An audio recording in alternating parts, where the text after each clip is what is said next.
세계는 두 개의 공급망으로 돌아갈 거예요. 미국하고 중국이 관계 좋았으면 이런 한국에 기회가 없었겠죠. 플랫폼이 되는 거죠.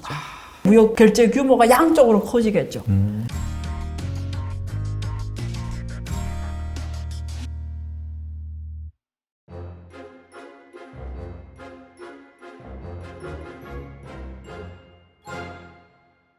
비슷한 좀 얘기일 것 같긴 한데 뭐 전반적으로 방금 말씀하신 내용이 네. 판이 바뀌고 있다고 말씀하셨잖아요. 맞습니다. 네. 그것 중에 하나가 원래 이제 거의 한 1980년대 그때부터 자유무역 시대가 시작이 됐는데 네. 40년 만에 지금 또 중국과 뭐 미국이 맞습니다. 갈라서고 러시아, 네. 우크라이나 전쟁 생기고 그래서 탈세계화, 맞습니다. 리쇼링 트렌드 네. 이런 것들이 발생을 하고 있는데 여기에서 이제 어떤 투자 기회가 발생할지 좀 궁금하긴 합니다. 네, 좋은 질문이에요.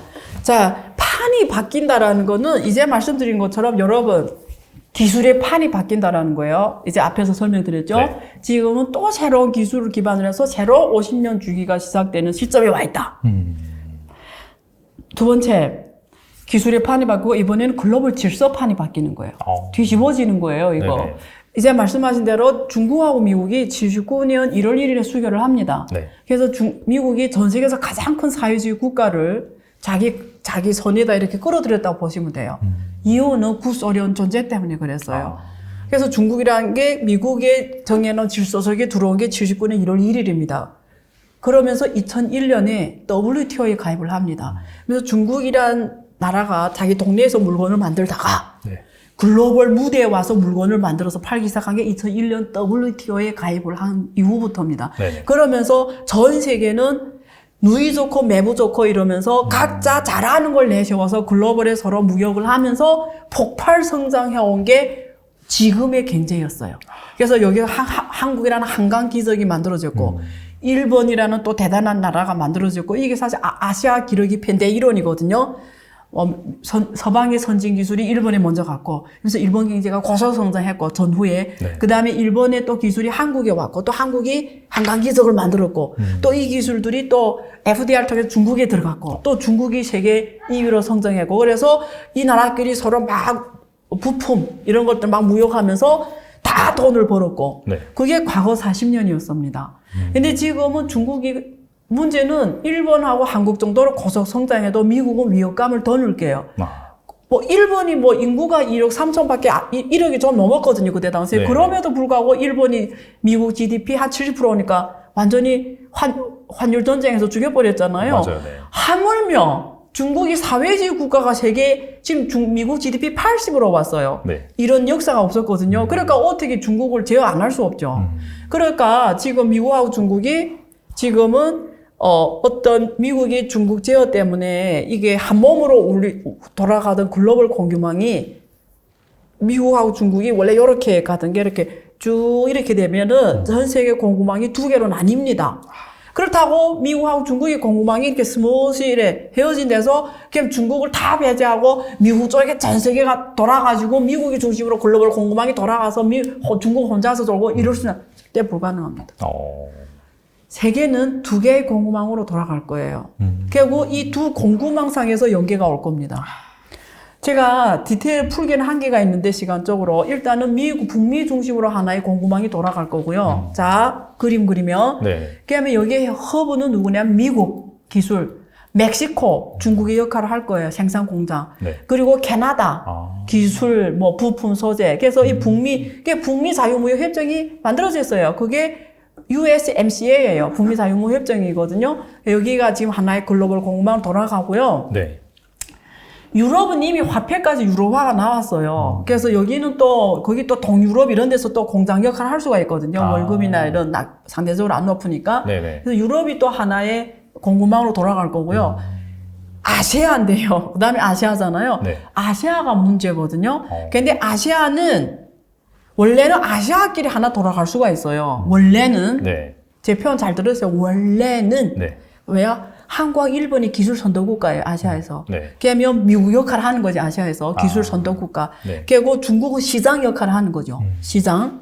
그리고 제조 생산은 비싼 거는 한국, 일본, 중국이 하면 되고, 좀 부가가치가 낮은 거는 에이시안, 동남아 국가들이 베트남 이런 데서 하면 되니까, 네. 거기서 생산하고, 그 다음에 중국에서 팔고, 시장 역할을 하고, 그리고 일본, 한국이 그 기력이 머리 역할을 하고 기술을 하고 이렇게 아시아에서 단독으로 돌아갈 수가 있는데 아시아는 슬픈 게 뭐냐면 이념이 쪼개져 있어요.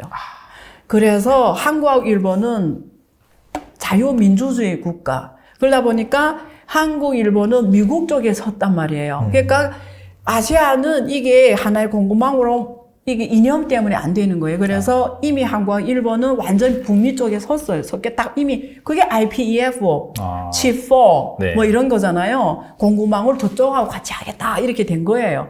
그래서 한국, 일본은 공급망을 유럽하고 북미하고 이렇게 간다라는 거. 그렇다고 중국을 떠날 수 있냐?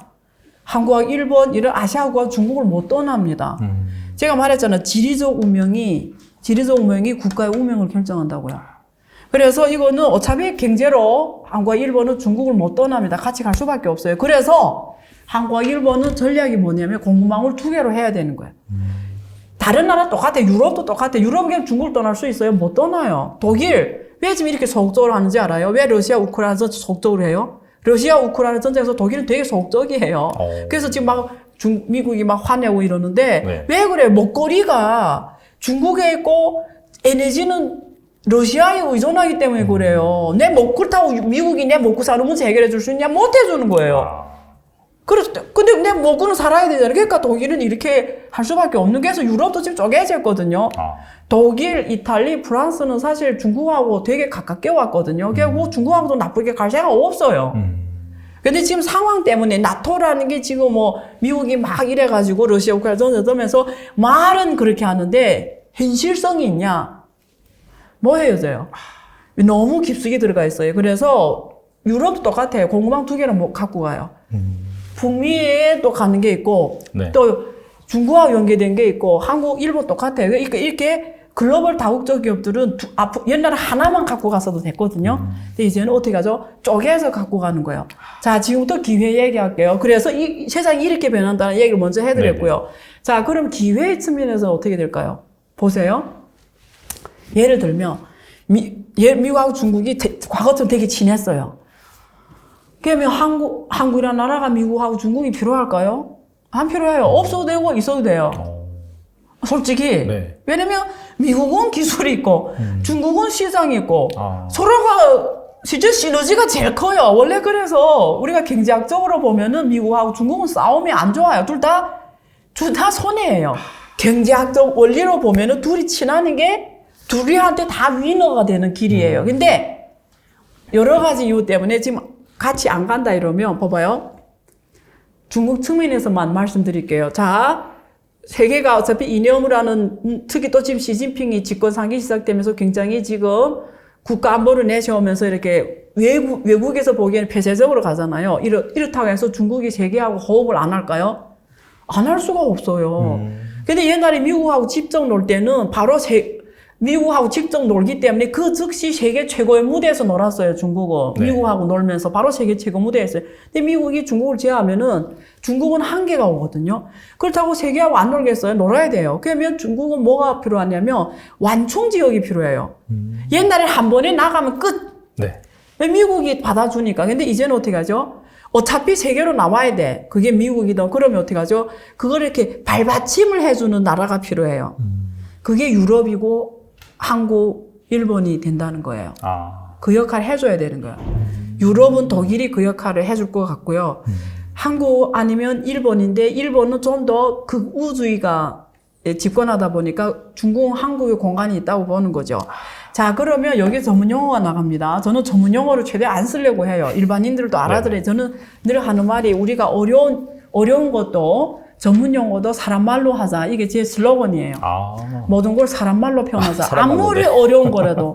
심지어 반도체 용어도 사람 말로 하자. 뭐 이런 주의제. 저는 원칙이거든요. 왜냐면 아무리 좋은 거라도 일반 사람들이 뭐 알아들으면 저는 무슨 의미 있냐 이렇게 생각해요. 그렇죠. 왜냐면 우리가 지식이 왜 만들어져요? 그 지식을 일반 사람들이 흡수하면서 세상을 변화시키기 위해서 하는 거 아니에요? 근데 세상을 변화시키려면 사람들이 그걸 알아야 변화시키잖아요. 근데 어려운 전문 용어만 쓰면 뭐 알아들으면 세상이 변하지 않잖아요. 네. 그래서 저는 모든 어려운 거 다 사람 말로 하려고 노력을 합니다. 근데 여기에 제도 차익이라는 단어를 쓸게요. 이게 전문 용어인데요. 제도 차익. 네. 무슨 기회가 있냐 질문을 하신 거잖아요. 네네, 맞습니다. 제도 차익입니다. 예를 들면, 네. 또 이것도 그러니까 또 쉽게 말을 해야 알아들을 것 같아요. 제도 네. 차익이라는 게 뭐냐면, 미국하고 중국이 직접 하면은 한국이 제도 차익을 못 벌어요. 아, 물건이, 보세요. 이 물건이 미국하고 중국이 직접 거래하면 500원에 팔릴 수 있어요. 네. 근데 지금 우리가 싸운다고 가정할게요. 이제 트럼프 그러잖아요. 이제 뭐 무역을 막 뭐라 했잖아요. 그러면 중국에 바로 미국 못 가요. 가고 싶은데도. 네. 못 가요. 네. 그러면 그 물건은 어차피 미국 가야 되는 거야. 왜냐면 왜 미국 가야 돼? 미국 사람들이 그걸 필요로 해. 아무리 정부에서 이래도 미국 사람들은 안 필요할 거예요. 지금 메이드 인 차이나를 안 쓰고 살아갈 수 있는 나라는 없어요. 그렇죠. 왜냐면 미국 내에서 못 만드니까. 그럼 중국 거 사가야 되는데 옛날에 직접 사오면 돼. 근데 관계가 나쁘니까 직접 못 사가. 그럼 어떻게 하겠어요?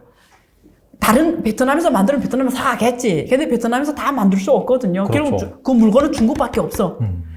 제가 실제로 그런 물건이 지금 필요한 게 있어요. 실제 그 전 세계에서 중국밖에 못 만들어요. 그게 미국이 어차피 갖고 가야 돼. 근데 지금 관계가 좋을 때 바로 500원에 사가면 되는데 이러니까 못 사가. 그럼 어떻게 해? 방법이 두 가지밖에 없어요. 한국에다 법인을 만들어서 미국 사람이 한국에 와서 미국 무역회사가 한국에다 무역회사 만드는 거지. 네. 그래서 한국 무역회사에서 중국에서 수입해 오는 거지. 그리고 한국에서 갖고 가는 거지. 그럼 옛날에 미국하고 중국이 관계 좋았으면 이런 한국에 기회가 없었겠죠. 한국의 무역회사 만든다는 게 뭡니까? 한국에다 법인을 만들고 한국 사람 쓴다는 개념이에요. 그럼 한국은 GDP가 새롭게 만들어지는 거예요. 근데 둘이 직접 했으면 이게 필요했어요? 안 필요했어요? 필요 없는 거죠. 그러겠네요. 진짜. 아니면 또 이렇게 되죠. 중국 사람이 원래는 바로 수출해야 되는데 못하니까 중국 사람이 한국에 와서 생산하겠죠. 근데 이 500원 코스트는 못 맞출 거예요. 한국 사람 월급이 비싸니까. 그래서 내 보기에는 그 가능성은 적고 한국에 와서 AI를 쓰지 않는 이상은 중국에서 만들어낸 원가만큼 한국에서 못 만들어내요. 한국 사람들 월급이 비싸서. 그래서 한국 와서 생산을 만드는 건 현실성이 떨어질 것 같고 내 생각에는 한국의 무역회사를 만들어서 중국 사람이 한국에 와서 무역회사를 만들어서 중국 사람이 중국에서 수입해 와서 다시 미국에 파는 한국 법인 그러니까 결론이 그거예요. 미국 사람이 한국에 와서 법인 무역회사 받든지 중국 사람이 한국에 와서 무역회사 받든 어쨌든 옛날에 바로 가도 되는데 이게 한번 거쳐서 가게 되면 한국은 뭐가 되죠? 플랫폼이 되는 거죠. 되면 제일 기대하는 게 첫째 일자리가 생긴다. 둘째 물건이 거래가 되니까 GDP가 만들어지는 거예요. 거래가 한국 GDP가 올라가는 거죠. 그러니까 이런 게 기회죠. 그럼 그걸 하는 한국에 와서 법인을 만들면 그 법인만 잘 먹고 잘 사는 게 아니에요. 그 동네가 또 잘 살아요. 그렇잖아요. 그럼 또 이게 생태계를 커지면서 그리고 또 고급 인재들이 글로벌 무역이라는 게 뭐죠? 글로벌 크로스보더 글로벌 거래잖아요. 이거 고급 인재거든요. 네. 그럼 한국이 인재 깊이가 깊어지겠죠. 글로벌 인재들이 많이 만들어지고 글로벌 인재 수요가 높아지겠죠. 네. 그러면 한국이 인력 소질이 높아지면서 점점 관련 기업들이 많이 모여들겠죠. 왜? 한국에 가야 그런 인재들이 많으니까.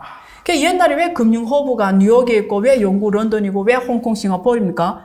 거기에 가야 금융의 톱 인재들이 있기 때문이에요. 그럼 한국이 어떻게 되죠? 또 관련 무역금융 인재들이 많아질 거고 무역 인재들이 많아질 거고 그러면 한국 원화가 점점 글로벌 통화가 되면서 또 금융 허브도 되고 뭐 이런 기회가 계속 생기게 되는 거죠. 어떤 사람들 이런 말 들으면 가능해 이런데 이거는 제가 지금 하고 경험하는 거예요. 왜냐면 지금 규모가 안 커져 그렇지 제가 지금 어떤 물건이 필요한데요. 직접 베트남이 없어서 중국에서 수입해 가야 되는데 옛날 같으면 2주가 될 거 지금은 60일도 못 갖고 가거든요. 이것 때문에 이런 어려움 때문에 네네. 그래서 이 장사를 하는 사람 돈 벌겠어요 안 벌겠어요? 벌죠. 네. 이런 걸 제도 차익이라고 합니다. 옛날에는 이 기회가 없었는데 지금 미국이 중국에 대한 많은 그 제어적 다 제도잖아요. 그렇죠. 네. 중국에 수출 못한다, 뭘 못한다, 다 제도잖아요. 제도가 생긴다라는 거는 비용이 만들어진다라는 거예요. 그러면 그 비용을 해결해주는 기업들이 기회가 있다라는 거예요. 그걸 제가 예를 들어서 이제 설명드린 거거든요. 그걸 제도 차익, 기회가 생기고요. 실물 경제에서 생기고 그게 결국 금융으로 표현됩니다. 무역금융을 일으켜야 되잖아요. 그럼 네. 한국에 들어오는 무역법인들은 기업이라는 게 다 금융으로 하잖아요. 그럼 한국 은행들을 많이 무역 금융을 많이 일으키겠죠. 그럼 또 한국 은행들이 글로벌 은행이 되면서 무역 금융 규모가 커지면서 글로벌 거래, 무역 결제 규모가 양쪽으로 커지겠죠. 네. 이게 너무 많은 어려운 내용들이 많은데 어쨌든 그러면서 한국이 또 무역 금융 허브가 되면서 또 원화도 힘을 더 많이 받고 예, 그렇게 되죠. 그러면서 또 인재 양성 필요하고요. 그리고 또 금융시장도 커질 거고요. 금융시장 커질 거고요. 그러면서 또 이게 여기서 많은 그 실물 차익 거래가 많이 생기겠죠. 원래는 500원짜리가 이렇게 한번 거쳐가면서 1000원이 되면서 500원이 새로 붙게 되잖아요. 그 500원은 누가 벌어가죠? 이 유통을 해주는 사람들이 그 500원 벌어가는 거예요. 그럼 그만큼 500원 부가가치가 만들어진 거예요. 그걸 제도 차익 거래 기회라고 합니다. 알겠습니다. 뭐 사실 이게 탈세계화 네. 관점에서 대부분의 전문가들이 약간 좀 우려를 표하는데 또 새로운 시각을 이렇게 제시해 네. 주시니까 정말 우리나라에 큰 기회가 있구나 라는 그렇죠. 생각이 듭니다. 네.